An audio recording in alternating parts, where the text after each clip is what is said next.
Friends, good morning. સ્વાગત છે ફરીથી નવા બ્લોગમાં. અને આજે હું જઉં છું પાછો વિદ્યાનગર, થોડુંક કામ છે એટલે. અને પ્લસ બીજું કે થોડુંક ઘરનું સામાન લાવવાનું છે, દૂધ દહીં બધું, છાશ. તો બતાડીશ કે હું શું કરું છું, શું નહીં, બરાબર? તો બન્યા રહો બ્લોગમાં અને મજા આવશે તમને, અને છેલ્લે સુધી જજો. તો ફ્રેન્ડ્સ, અત્યારે ઘેર આવી ગયો છું અને જમીન મેં બેઠો છું. અત્યારે વાગે છે 2:15. તો અત્યારે લાઇટો ગઈ છે ઘરમાં, તો અત્યારે બેઠો છું. નહીં તો પિક્ચર ચાલુ હતું માં કરીને, તો પિક્ચર જોતા હતા. અને કાલે રાતે તો બહુ જ વાવાઝોડું આવ્યું હતું ને પવન હતો ને વરસાદ પડે. તો તમે જે લોકો આણંદમાં રહેતો હોય એમને તો ખબર જ હશે. તો કાલે રાતે હતા બહુ એટલે બહુ જ ખતરનાક પવન ને ધૂળ બધી ઉડતી હતી, બધા ઝાડવા પડી ગયા હતા. એટલે રાતે લાઇટો ગઈ હતી. અને પ્લસ કે સવાર સુધી લાઇટો આવી વિદ્યાનગર કંઈ અહીં લાંબેલ બાજુ સવારમાં લાઇટો આવી. અને આણંદ તો આવી જાય કરતી હતી, એટલે પછી આવી ગઈ તરત જ. અને અહીંયા આગળ સવારમાં આવી, કેમ કે આગળ ઝાડ પડ્યું હતું ને બધું થયું હતું, એટલે પવનના લીધે. તો અત્યારે હજુ આ જૂનનું સ્ટાર્ટિંગ જ છે અને અત્યારે મસ્ત ના મળે છે જોવા. તો અત્યારે તાપ છે ને થોડોક કમ, હવે પેલું શું કહેવાય, તાપ જતો રહે એવું વાદળ જેવું છે અત્યારે તો. અને અત્યારે ઘરમાં મસ્ત ઠંડક છે, કેમ કે કાલે રાતે પવન અત્યારે વરસાદ પડતો હતો, એટલે આ બારી ખુલ્લી હતી. તો આ બારી એ ખુલ્લી હતી ને તો મસ્ત ઠંડુ થઈ ગયું. તો આ રૂમ રાતે જો ને 3 વાગે જેવી મને ઊંઘ આવી પ્રોપર, આમ કહેવાય ને એવી 3 વાગે આવી એકદમ પ્રોપર ઊંઘ. એટલે અત્યારે તો મસ્ત બેઠા છે. અને આજે સાંજનો પ્રોગ્રામ છે મેક્રોની પાસ્તા. તો સાંજે પાસ્તા ખાઈશું અને બતાવીશ સાંજનું વેધર કેવું છે. બી બહાર બતાવો કેવું છે વેધર. અને અત્યારે તો ઘરમાં ઠંડક છે એટલે સારું છે. તો ગરમી થઈ જાય. જેમ કે ઇન્વર્ટર હોય એમને તો બહુ સારું કે ઇન્વર્ટર છે. ઇન્વર્ટર ના હોય તો ખબર જ છે શું હાલત થાય, ગરમી થઈ જાય.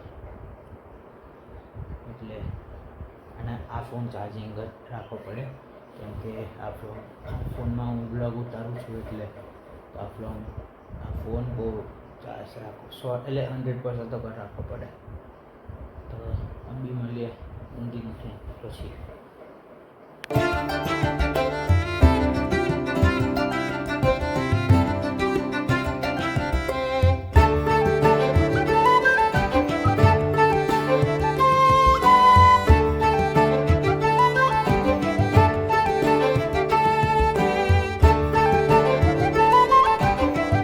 ફ્રેન્ડ, જેમ કે મેં કહ્યું હતું તમને, આજે પાસ્તા બનાવવાના છે વ્હાઈટ સોસ. તો એના માટે બોઇલ થાય છે પાસ્તા. પછી આ ચીલી ફ્લેક્સ છે, 2 ઓરેગેનો છે, અને પાસ્તા મસાલો છે, અને એક મેદો, ડુંગળી અને ક્રીમ અમૂલની, અને 2 ચીઝ લબાલબ મસ્ત નાખવાની. અને પછી મોજ લેવાની ખાવાની. હોટેલ જેવા પાસ્તા થશે મમ્મીના. તો અત્યારે 7 વાગી ગયા છે, તો પહેલાં દીવો કરીએ આપણે. મમ્મી અવાજ દીધો કર ને. તાજે મમ્મી વ્હાઈટ સોસ પાસ્તા બનાવી. મમ્મી આપણે હોટેલ જેવા પાસ્તા થાય છે ને? હે ને? એ તો ખાઈને બતાડું જ છું ને. દર વખતે બતાડું છું તો ખાઈને. લાઈટ કરી દઈએ ને દીવો પહેલાં કરી દઈએ, તો બી પાસ્તા બનાવે તો આપણે તરત મળીએ. વ્હાઈટ સોસ રેડી થાય છે, પછી પાસ્તા નાખવાના હે ને. આ લબાલબ ચીઝ છે, તો લબાલબ ચીઝ અને ક્રીમ અંદર નાખી દીધી છે. પછી પાસ્તા ગરમ છે. ખાઈ છે મારે એ મને કમેન્ટમાં કહેજો.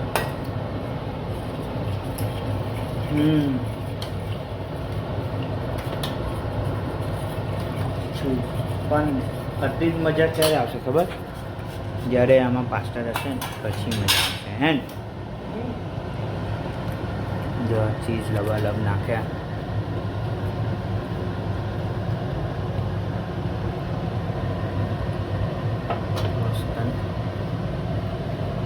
અંદર નાખી દીધી છે. હવે મિક્સ કરવાની હે. હવે મિક્સ કરશે ધીરે ધીરે.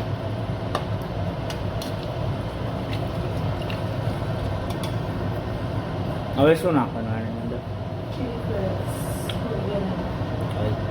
ચીલી ફ્લેક્સ, ઓરિગેનો આવશે અને પછી મરી પાવડર આવશે. તો પેલું પાસ્તા મસાલો છે હા કયો? એ નહીં, આવ્યું એ પણ ઓરિગેનો છે. મેં તો પાસ્તા મસાલો કર્યો. તમે પાસ્તા મસાલો કર્યો ચાલે ને? હા તો જો આ ઓરિગેનો નાખે પછી આવશે પાસ્તા મસાલા, ના ચીલી ફ્લેક્સ આવશે. જો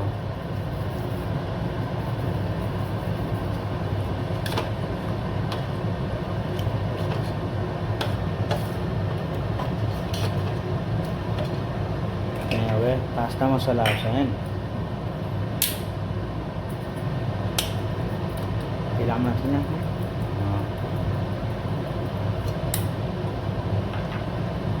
નાખી દીધું. હવે પાસ્તા એડ થશે હે ને. બધું વાર છે, હવે થઈ જશે. તો હવે પાસ્તા એડ થશે. હા યાર પાસ્તા જો નાખું પાસ્તા.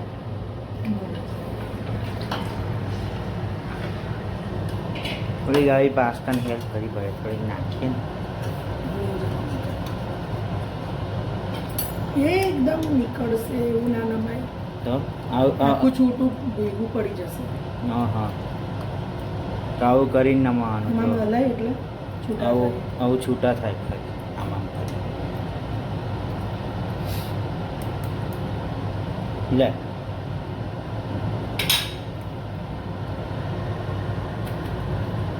ગરમ છે એટલે હે ને. હે મમ્મી ગરમ છે એટલે ને આવું થાય. જોઈ શકો છો પાસ્તા સોસ. અને હવે મિક્સ કરીશું આખા. એટલે આ વ્હાઈટ સોસ થઈ જશે પછી. ભાઈ આને કેટલા મિનિટ થવા દેવાનું? 5 મિનિટ. 5 મિનિટમાં આપણા પાસ્તા રેડી.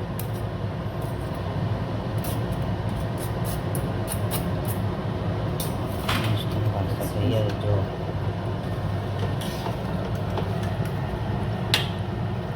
પાસ્તા રેડી થાય છે તો તમને કહું કે પછી કેવા લાગ્યા ટેસ્ટ કરીને અને પછી બતાવો. તો બને રહો.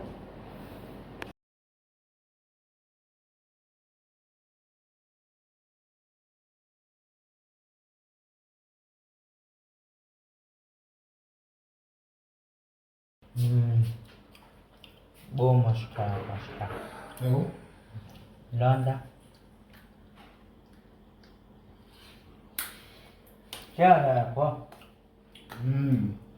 જોરદાર. નાખો છો થોડુંક? નાખો ને થોડું.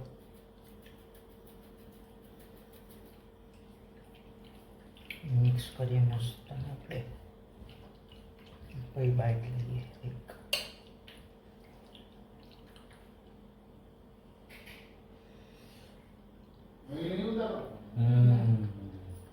મજા આવી ગઈ. તો ફ્રેન્ડ્સ ગમ્યો હોય વિડીયો તો લાઈક કરજો, શેર કરજો અને હા સબસ્ક્રાઈબ કરવાનું એવું ભૂલતા જ નહીં. બરાબર? તો મળીએ એક કાલના બ્લોગ સાથે. ત્યાં સુધી બાય બાય.